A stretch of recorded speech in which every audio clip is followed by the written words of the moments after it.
Dear students, ఈరోజు BA final year BA final ఇయర్లోని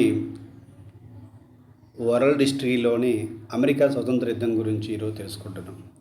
America స్వతంత్ర పోరాటం ఎందుకు జరగాల్సి వచ్చింది, దానికి కారణాలు ఏంటి అన్నది ఈరోజు మనం చర్చించుకుంటున్నాం. అయితే 1493 సంవత్సరంలో క్రిస్టోఫర్ కొలంబస్ అమెరికాకి సమీపంలోని పశ్చిమ ఇండియా దీవులని కనుగొనడంతోనే అమెరికా చరిత్ర ప్రారంభమైంది. తర్వాత ఇటాలియన్ నావికుడు అమెరికో వెస్పూచి పరిశోధనలు గావించి కొలంబస్ కనిపెట్టిన ఖండాన్ని నూతన ప్రపంచంగా ప్రకటించడంతోనే అనేక మంది ఐరోపా విదేశీయులు అమెరికాకు వలస వెళ్ళి అచట వలస రాజ్యాలను స్థాపించుకున్నారు. అమెరికాలో వలస రాజ్యాలను స్థాపించిన వారిలలో ఇంగ్లాండ్ దేశం ప్రముఖ పాత్ర వహించడం అనేది జరిగింది. ఇంగ్లాండ్ రాణి మొదటి ఎలిజబెత్ కాలం నుండి అట్టి ప్రయత్నాలు సాగాయి. కానీ మొదటి జేమ్స్ కాలంలో మొదటిసారిగా ఇంగ్లాండ్ వారు ఈ యొక్క వర్జీనియా అనే ప్రాంతంలో వలస రాజ్యాన్ని స్థాపించుకోవటం జరిగింది. అంటే మొదటి ఎలిజబెత్ రాణి కాలంలో ఇక్కడ వలస రాజ్యాలు స్థాపించుకోవాలని ప్రయత్నాలు చేసినప్పటికీ పూర్తి స్థాయిలో మొదటి జేమ్స్ కాలంలో ఇంగ్లాండ్ వారు మొదటిసారిగా వర్జీనియా అనే ప్రాంతంలో వలస రాజ్యాలు స్థాపించుకోవటం అనేది జరిగిందనమాట. తర్వాత ఇట్లా మొత్తం 13 రాజ్యాలను వలస రాజ్యాలుగా ఏర్పాటు చేసుకోవడం జరిగింది ఈ యొక్క ఇంగ్లాండ్ వారు. మొదట ఈ వలస రాజ్యాలు ప్రజలు ఇంగ్లాండ్ దేశం పట్ల అభిమానం, గౌరవం చూపేవారు. ఎందుకంటే అది వాళ్ళ మాతృదేశం కాబట్టి. అయితే ఈ 13 వలస రాజ్యాలు తమ మాతృదేశమైన ఇంగ్లాండ్ పాలనలోనే ఉండేవి అన్నమాట. ఈ ఇంగ్లాండ్ దేశం నుంచి వచ్చిన 13 వలస రాజ్య ప్రజలు 13 వలస రాజ్యాలు స్థాపించుకున్నప్పటికీ అమెరికాలో వాళ్ళ యొక్క మాతృదేశమైన ఇంగ్లాండ్ పరిపాలనలోనే ఇక్కడ కూడా ఉండేవారు. అమెరికాలో వలస రాజ్యాలు ఇంగ్లాండ్ను వ్యతిరేకిస్తూ కాలక్రమంగా వారి మధ్య సంబంధాలు విషమించి చివరికి అమెరికా స్వతంత్ర యుద్ధానికి దారితీయటం జరిగింది. దాంట్లో మనం వలసల పట్ల ఆంగ్లేయుల విధానం, అసలు అమెరికా స్వతంత్ర యుద్ధం రావడానికి ఎక్కడి నుంచో వివిధ దేశాల ఐరోపా దేశాల నుంచి వచ్చిన వారు అందరూ కూడా అమెరికాలో వలస రాజ్యాన్ని స్థాపించుకున్నారు. దాంట్లో ప్రముఖమైన రాజ్యము మనము ఏం చెప్పుకున్నాడు, ఇంగ్లాండ్ అని చెప్పుకున్నాం. ఈ ఇంగ్లాండ్ వాళ్ళు మొదట వర్జీనియా రాజ్యం ప్రాంతంలో వలస రాజ్యాన్ని స్థాపించుకొని అట్లా క్రమక్రమంగా 13 వలస రాజ్యాలుగా వాళ్ళు ఏర్పాటు చేసుకోవటం జరిగింది.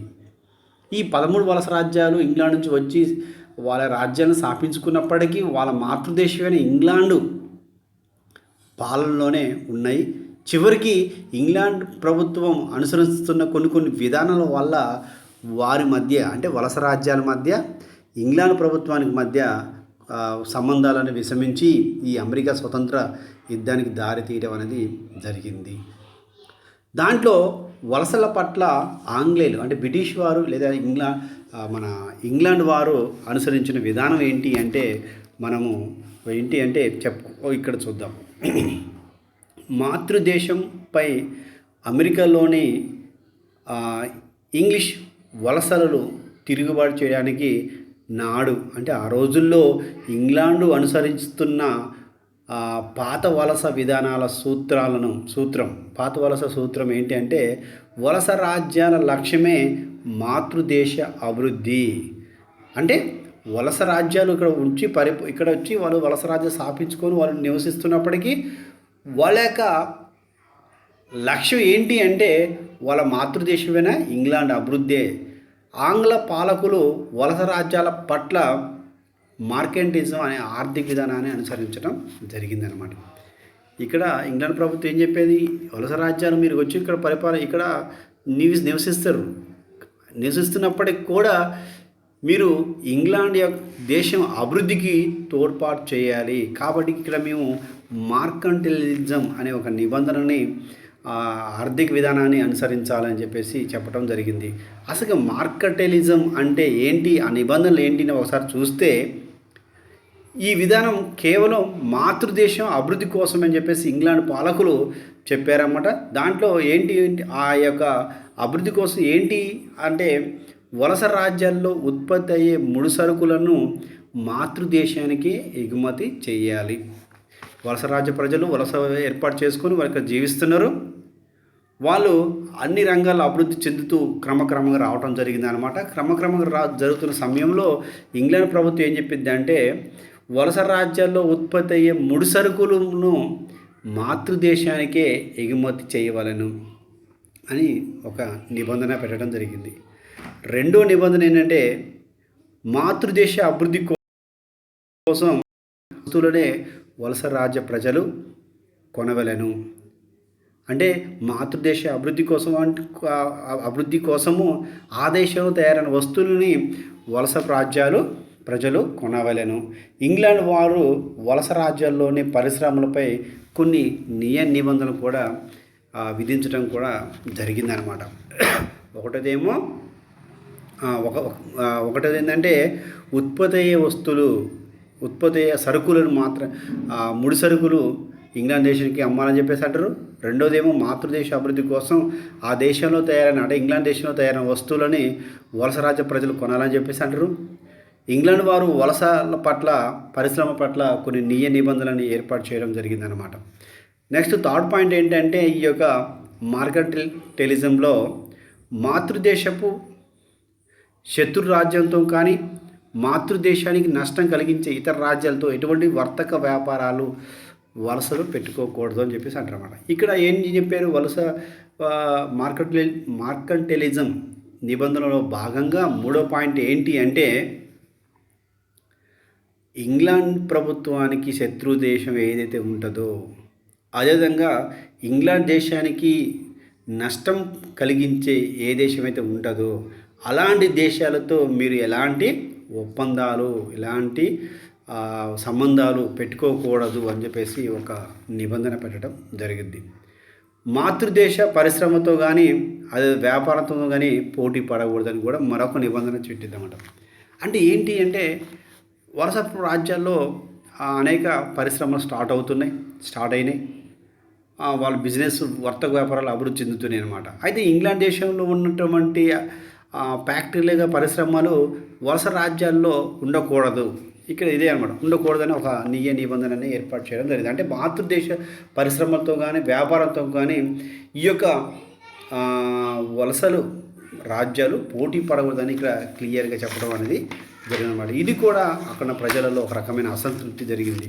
ఇంకొక పాయింట్ ఏంటి అంటే ఇంగ్లాండ్కు ఎగుమతి చేసే సరుకులను ఇంగ్లీష్ వారి ఓడలనే పంపవలేను.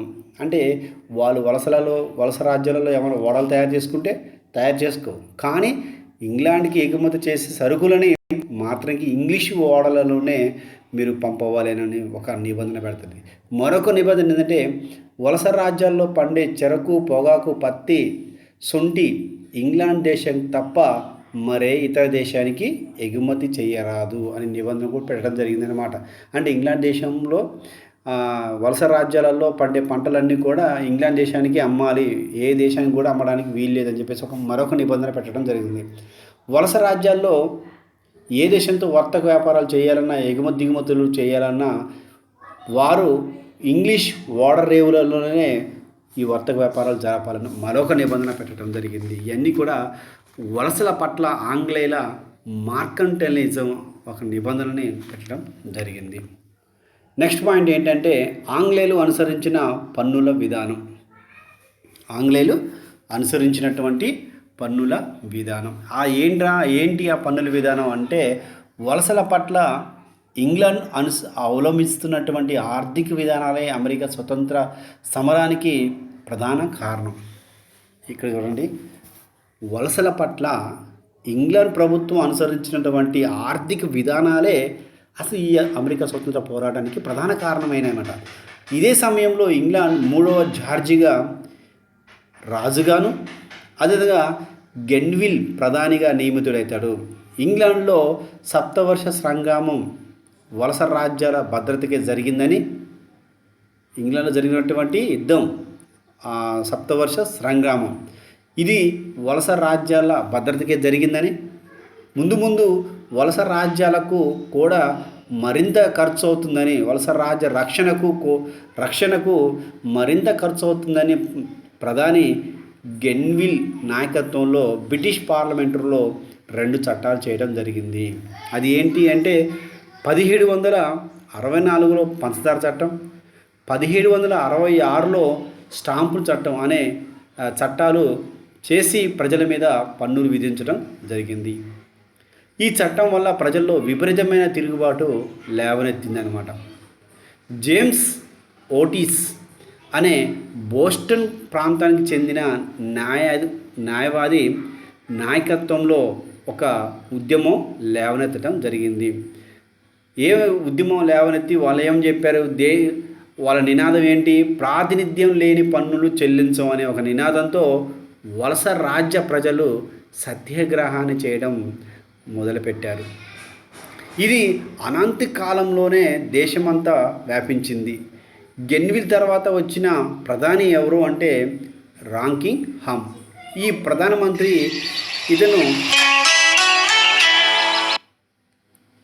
ఇతను ఏం చేస్తాడంటే ఇతను ఈ యొక్క స్టాంపుల చట్టాన్ని రద్దు చేస్తాడు. స్టాంపుల చట్టాన్ని రద్దు చేసి అవసరాన్ని బట్టి పన్నులు విధించే అధికారం తమ ప్రభుత్వానికి ఉన్నదని చెప్పడానికి ఒక చట్టం చేశాడు. దీనినే డిక్లరేటివ్ చట్టం అని అంటారు.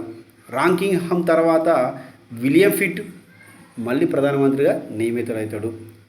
ఇతను పార్లమెంటులో కోశాధికారి అన్నమాట. కోశాధికారి. ఇతని యొక్క పార్లమెంటులో కోశాధికారి అంటే టౌన్ షెడ్. ఇతను 1764 సంవత్సరంలో టౌన్ షెడ్ చట్టాన్ని చేశాడు. దీని ప్రకారము రాగి, తేయాకు, గాజు, రంగులు, టీ వంటి వాటి మీద పన్నులు విధించడం మొదలుపెట్టారు. ఈ చట్టాన్ని కూడా అమెరికా ప్రజలు సహాయ నిరక ఉద్యమాన్ని ప్రారంభించారు. అంటే ఇలాంటి చట్టాలన్నీ మొత్తంకి ఈ యొక్క ఇంగ్లాండ్ ప్రభుత్వం చేస్తున్నటువంటి చట్టాలన్నింటినీ కూడా వ్యతిరేకించి క్రమక్రమంగా ఉద్యమాన్ని స్వతంత్ర పోరాటాన్ని ముందుకు తీసుకురావడం అనేది. అదేవిధంగా బోస్టన్ హత్యాకాండ 1770 మార్చి 5. అయితే ఈ టౌన్ షెడ్ శాసనాలకు ప్రతీకారంగా ఇంగ్లాండ్ నుంచి ఎట్టి దిగుమతులు చేసుకోరాదని వలస ప్రజలు తీర్మానం చేసుకోవడం జరిగింది. అంటే ఇంగ్లాండ్ నుంచి ఎలాంటి వాటిని మనం దిగుమతి చేసుకోని అవసరం లేదు, దిగుమతి చేసుకోవాల్సిన అవసరం మనకి లేదు అని చెప్పేసి వాళ్ళు ఒక తీర్మానం చేయడం జరిగింది అన్నమాట. దానిలో భాగంగానే బోస్టన్ రేవ్ ద్వారా విదేశీ వారితో దొంగ వ్యాపారం ప్రారంభించారు అమెరికా ప్రజలు. దీనిలో భాగంగానే 1770 మార్చి 5న బ్రిటిష్ సైనికులకు బోస్టన్ నగర ప్రజలకు మధ్య ఒక యుద్ధం జరిగింది. ఆ యుద్ధంలో 5 అమెరికన్ పౌరులు మరణించడం జరిగింది. దీన్నే చరిత్రలో బోస్టన్ హత్యగా చరిత్రలో వర్ణించడం జరిగింది అన్నమాట. బోస్టన్ హత్యగా దీన్ని వర్ణించడం కూడా జరిగింది అన్నమాట. తర్వాత బోస్టన్ టీ పార్టీ ఏదైతే టౌన్ షెడ్ శాసనాలకు ప్రతీకారంగా ఇంగ్లాండ్ నుంచి ఎట్టి వస్తువులు దిగుమతి చేసుకోరాదని వలస రాజ్య ప్రజలు తీర్మానం చేసుకొని బోస్టన్ రేవ్ ద్వారా విదేశీ వారితో దొంగ వర్తక వ్యాపారం ప్రారంభిస్తే దీనిలో భాగంగానే అక్కడ ఆ విషయం వాళ్ళకి తెలిసి అమెరికా సైనికులకు అదేవిధంగా వలస రాజ్య ప్రజలకు మధ్య ఒక యుద్ధం నడిస్తే ఆ యుద్ధంలో 5 అమెరికన్ పౌరులు మరణించడం జరిగింది. దీన్ని అమెరికా స్వతంత్ర పోరాటంలో బోస్టన్ హత్యలుగా దీని చరిత్రలో వర్ణించడం జరిగింది. Next Boston tea party 1773 December 16 ప్రధాని నార్త్ పవ్వు టౌన్ షెడ్ చట్టాన్ని రద్దు చేస్తాడనమాట. ప్రధాని నార్త్ పవ్వు ఏం చేస్తాడు, టౌన్ షెడ్ చట్టాన్ని రద్దు చేసి అన్నిటి మీద పన్నులు తగ్గించి తేయాకు మీద మాత్రమే పన్నులు విధించాడు. దీనికి కూడా వలస రాజ్య ప్రజలు వ్యతిరేకించారు. ఈ టౌన్షెడ్ చట్టాన్ని రద్దు చేసి అన్నిటి మీద పన్నులు తగ్గించాడు. కానీ ఒక్క తేయాకి మీద మాత్రంకి పన్నులు విధించాడు. దీన్ని కూడా వలస ప్రజలు వ్యతిరేకించారు. ఎందుకంటే మేము ఇలాంటి వాటిపైన మేము చాలా అంటే ఇతర దేశాల వారితో ఇతర దేశాల నుంచి వచ్చిన వాటి కంటే మీరు విపరీతమైన ట్యాక్స్లు విధిస్తున్నారు కాబట్టి దీన్ని మీరు వ్యతిరేకిస్తున్నారని వాళ్ళు దీన్ని కూడా వ్యతిరేకించలేదు అనమాట. అయితే ఇలాంటి పరిస్థితులలో బోస్టన్ రేవుకు చేరిన తేయాకును రెడ్ ఇండియన్ వేషంలో ప్రవేశించి బోస్టన్ పౌరులు ఆ ఓడలోని 342 తేయాకు డ్రమ్ములని సముద్రంలో పారపోయడం జరిగిందన్నమాట. ఈ సంఘటన 1773 డిసెంబర్ 16న జరిగింది. దీన్ని అమెరికా చరిత్రలోనే బోస్టన్ టీ పార్టీగా పేరు పొందడం కూడా జరిగింది. ఇక్కడ ఏం జరిగింది, ప్రధానమంత్రి అయిన నార్త్ ప్రభు టౌన్షెడ్ చట్టాన్ని రద్దు చేసి దానిలో భాగంగానే అన్నిటి మీద పన్నులను తగ్గిస్తాడు. కానీ తేయాకు మీద మాత్రం పన్నులు విధిస్తాడు. దీన్ని కూడా వలస రాజ్య ప్రజలు వ్యతిరేకిస్తారు అన్నమాట. ఇలాంటి టైంలో బోస్టన్ రేవుకు చేరిన తేయాకు డ్రమ్ములని ఓడలో వచ్చిన తేయాకు డ్రమ్ములని రెడ్ ఇండియన్ వేషంలో ప్రవేశించి బోస్టన్ పౌరులు ఆ ఓడలోని దగ్గర 342 డ్రమ్ములని సముద్రంలో పారపోయటం జరిగిందన్నమాట. ఈ సంఘటనే అమెరికా చరిత్రలో ఏం చేస్తారు, బోస్టన్ టీ పార్టీగా వర్ణించటం జరిగింది. నెక్స్ట్ అమెరికా స్వతంత్ర ప్రకటన 1776 జూలై 4. 1776 జూలై 4న అమెరికా స్వతంత్ర ప్రకటన చేయడం జరిగిందన్నమాట. అయితే బ్రిటిష్ సైనికులకు విప్లవ సైన్యానికి మధ్య జరిగిన బంకర్ హిల్ యుద్ధంలో విప్లవ సైన్యం విజయం సాధిస్తారన్నమాట. థామస్ జాఫర్సన్ అమెరికా స్వతంత్ర ప్రకటన అనే ఒక గ్రంథాన్ని రాసి అమెరికా ప్రజల్ని ఉత్తేజపరిచాడు. అమెరికా స్వతంత్ర ప్రకటన అనే గ్రంథాన్ని రాసి అమెరికా స్వతంత్ర ప్రజలని ఉత్తేజపరిచారు. ఎవరతను? థామస్ జాఫర్సన్. 1776లో ఫిలడెల్ఫియా పట్టణంలో ద్వితీయ అమెరికా ఖండ మహాసభ జరిగింది. ఇందులో 13 వలస రాజ్య ప్రజలు ఒకటై తమ స్వేచ్ఛ స్వతంత్రాల కోసం పోరాడగలుగుతాం అని ప్రకటించడం జరిగింది. జార్జ్ వాషింగ్టన్ను సర్వ సైన్యాధిపతిగా ఈ యొక్క సమావేశంలో నియమించుకోవడం అని జరిగిందన్నమాట. Benjamin Franklin, Thomas Jefferson, John Adams America స్వతంత్ర ప్రకటన పత్రాన్ని తయారు చేయడం జరిగింది. ఈ పత్రాన్ని 1776 జూలై 4 తేదీన ఆమోదించడం జరిగింది. దీంతో అమెరికా స్వతంత్ర యుద్ధం ప్రారంభం కావడం అనేది జరిగిందనమాట. ఇలా అనేక ఉద్యమాల మూలంగా అనేక సంఘటనల మూలంగా ఏం జరిగింది అంటే అమెరికా స్వతంత్ర ప్రకటనని తయారు చేయటం, దాన్ని ఆమోదించుకోవడం అనేది, అదేవిధంగా జార్జ్ వాషింగ్టన్ అనేవాడిని సర్వ సైన్యాధిపతిగా నియమించడం, ఇలాంటి అన్నీ కూడా చకచక జరుగుతూ ఉండటం జరిగిందనమాట. నెక్స్ట్ మనం చూడాలంటే ఏంటంటే అమెరికా స్వతంత్ర యుద్ధము ప్యారిస్ సంధి 1775-83 మధ్యలో ఇంగ్లాండ్ వలస రాజ్యాల తిరుగుబాటు అణచడానికే ఇంగ్లాండ్ అనేది దేశము వలస రాజ్యాల తిరుగుబాటును అణచడం కొరకు 1776 సంవత్సరంలో ఆంగ్లేయుల తరపున సైన్యాధిపతులలో హోప్ కార్న్ వాలిస్ యుద్ధాన్ని నడిపించడం జరిగింది అన్నమాట. వలస రాజ్యాల సైన్యానికి అదేవిధంగా ఇంగ్లాండ్ సైనికులకి మధ్య ఘర్షణ మొదలై చివరికి యుద్ధానికి కూడా దారితీస్తుంది. అప్పటి వరకు విదేశీ సహకారం కూడా ఈ వలస రాజ్య సైనికులకి లభించడంతోనే వాడు మరింత ఉత్సాహంతో ముందుకి పోవటం జరిగింది. జార్జ్ వాషింగ్టన్ ఆధ్వర్యంలో అమెరికా సైన్యము ఫ్రెంచ్ నౌక బల సహాయంతో 1781 వర్జీనియాలోని యార్క్టౌన్లో వద్ద జరిగిన భయంకరమైన యుద్ధంలో బ్రిటిష్ సైన్యాధిపతి అయిన కార్న్ వాలిస్ ఓడిపోయి 70,000 సైన్యంతో వాళ్ళకి లొంగిపోవడం జరిగింది. యుద్ధాలతో అలసి చివరికి ఇంగ్లాండ్ అమెరికా వలస రాజ్యాలతో 1783 ప్యారిస్ సంధి చేసుకోవడం జరిగింది. ప్రతిఫలంగా 13 వలస రాజ్య ప్రాంతాలు అమెరికా సంయుక్త రాష్ట్రాలుగా ఉద్భవించడం జరిగింది. అర్థమైందా? చివరిగా యుద్ధం స్టార్ట్ అయింది. యుద్ధం స్టార్ట్ అయ్యి అప్పుడు బ్రిటిష్ వాళ్ళకి, అంటే బ్రిటిష్ సైన్య అధిపతి అయిన కార్న్వాలిస్కి, అదేవిధంగా వలస రాజ్య సైన్యాధిపతి ఈ యొక్క వాళ్ళకి మధ్య యుద్ధం నడుస్తుంది. జార్జ్ వాషింగ్టన్ నేతృత్వంలో యుద్ధం నడుస్తుంది.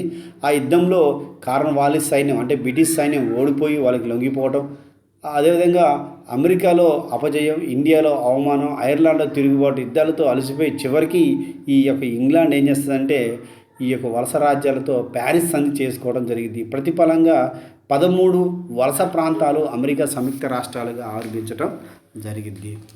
దీంట్లో అమెరికా స్వతంత్ర పోరాటంలో విజయం సాధించిన తర్వాత ఫలితాలు ఏంటి అంటే, స్వతంత్రం వచ్చిన తర్వాత ఫలితాలు ఏంటి అంటే 13 అమెరికా వలస స్వతంత్ర సర్వాధికారం పొంది అమెరికా సంయుక్త రాష్ట్రాలుగా అయినవి. రెండోది ఫలితాలలో రాజు దైవాంశ సంబుధుడు, రాచరికం, భూస్వాములు ప్రత్యేక హక్కులపై దెబ్బతీయడం జరిగింది. ఈ యుద్ధము రాజుకే కాక రాచరికం రద్దు చేయబడింది. 4 పాయింట్ ఫలితాలలో ఏంటంటే ప్రజాస్వామ్య ప్రభుత్వానికి ఈ స్వతంత్రం యుద్ధము దారి చూపడం జరిగింది. 1783 సంవత్సరంలో అమెరికా సంయుక్త రాష్ట్రాలు ఒక లిఖిత రచన రాజ్యాంగాన్ని తయారు చేసుకొని సంఘటితంగా రాజ్యాంగంగా రూపొందించుకోవడం జరిగింది. అమెరికా స్వతంత్ర భావాలు ఫ్రాన్స్కి పాకి అక్కడ చరిత్ర ప్రసిద్ధిగాంచిన 1789 ఫ్రెంచ్ విప్లవానికి నాంది పలకటం కూడా జరిగింది. ఏదేమడికి ఈ అమెరికా స్వతంత్ర యుద్ధం ప్రపంచవ్యాప్తంగా కొంత ప్రభావాన్ని చూపింది. అమెరికా ఖండంలో తొలి ప్రజాస్వామ్య రాజ్యంగా వెలిసి ప్రజా సార్వభౌమత్వ అధికారం, జాతీయ ప్రభుత్వము, అనునుక్త సిద్ధాంతాన్ని ప్రపంచానికి చాటి చెప్పడం కూడా జరిగింది. అమెరికా స్వతంత్ర అనంతరము ప్రపంచంలోనే మొదటి లిఖిత రాజ్యాంగంగా ప్రపంచానికి అందించింది అమెరికా స్వతంత్ర పోరాటం. ప్రజలకు ప్రాథమిక హక్కులని ప్రసాదించింది. ప్రజాస్వామ్యానికి పునాదులైన స్వేచ్ఛ, సమానత్వం, సౌభ్రతత్వము భావాలు ప్రపంచవ్యాప్తంగా అన్ని దేశాలలో వ్యాపింపచేయడం, తర్వాత వాటిని వాళ్ళు పాటించడం కూడా జరగడం అనేది జరిగిందనమాట. ఇది అమెరికా స్వతంత్ర యుద్ధము, దాని ఫలితాలు. అమెరికా స్వతంత్ర యుద్ధం ఫస్ట్ ఏంటి? క్రిస్టోఫర్ కొలంబస్ అని అతను ఒక నూతన ప్రపంచానికి అనుకోవడంతోనే అమెరికా స్వతంత్రం ప్రారంభమైంది. తర్వాత వచ్చిన అమెరికా వెస్పూచి అనేవాడు ఇది నూతన ప్రపంచాన్ని ప్రకటించడంతోనే అనేక మంది ఐరోపా దేశస్తులు అనేక మంది ఏం చేస్తారంటే వలస రాజ్యాన్ని స్థాపించుకోవడం. ఆ వలస రాజ్యాలు స్థాపించుకున్న వాటిల్లో ప్రధానమైన పాత్ర ఏదంటే ఇంగ్లాండ్ దేశం అని చెప్పుకోవచ్చు. అలా ఇంగ్లాండ్ దేశం నుంచి 13 వలస రాజ్యాలు వచ్చి స్థిర నివాసాలు ఏర్పాటు చేసుకొని వాళ్ళు ఉంటుంటే వాళ్ళ యొక్క బాగులు చూసుకోవడం కొరకు అనే నేపథ్యంతో ఇంగ్లాండ్ దేశం ఇక్కడ కూడా పరిపాలన విధానాన్ని ప్రవేశపెట్టడం, చివరికి వాళ్ళు అనేక ఆర్థిక విధానాల వల్ల, అంటే ఇంగ్లాండ్ ప్రభుత్వము వలస రాజ్యాల పట్ల అనుసరించినటువంటి ఆర్థిక విధానం వల్ల ఈ యొక్క అమెరికా స్వతంత్ర పోరాటం రావటము, దానిలో భాగంగా అనేక సంఘటనలు జరిగి చివరికి ఈ యొక్క 13 వలస రాజ్య ప్రజలు చివరికి స్వతంత్రం పొందడం జరిగింది. ఇది ప్రపంచంలోనే ఒక గొప్ప యుద్ధంగా మనము చెప్పుకోవడం జరిగిందన్నమాట. ఇది అమెరికా స్వతంత్ర పోరాట యుద్ధము, దాని ఫలితాలు అన్నమాట. మళ్ళీ మనం నెక్స్ట్ క్లాస్లో చూడటం జరిగింది. ఈ అమెరికా స్వతంత్ర పోరాటం తర్వాత మళ్ళీ మనం నెక్స్ట్ క్లాస్కి వెళ్దాం. ఓకే.